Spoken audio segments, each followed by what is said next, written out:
মেঘনা এখন বিষাক্ত, শিল্পবর্জ্যে বিপন্ন প্রাণপ্রকৃতি। ২৫০০-এর বুক চিরে বয়ে যাওয়া মেঘনা নদী ও তার শাখাগুলো এখন ধুঁকছে ভয়াবহ দূষণে।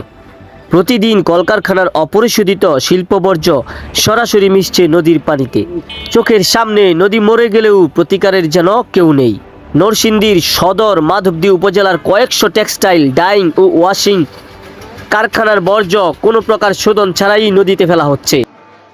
একসময় স্বচ্ছ মেঘনার পানি এখন কোথাও আলকাত্রার মতো কালো, আবার কোথাও নীল বা বেগুনি। নদীর তীরবর্তী এলাকায় তীব্র দুর্গন্ধ ছড়িয়ে পড়ছে, যার ফলে স্থানীয়দের নাভিশ্বাস উঠছে। পানিতে অক্সিজেনের মাত্রা কমে যাওয়ায় বিলুপ্ত হচ্ছে দেশি প্রজাতির মাছ। জেলেরা এখন আর জাল ফেলে মাছের দেখা পাচ্ছে না। ২৫০০-এর জনকণ্ঠ, সুজন মাহমুদ, ২৫০০, নারায়ণগঞ্জ।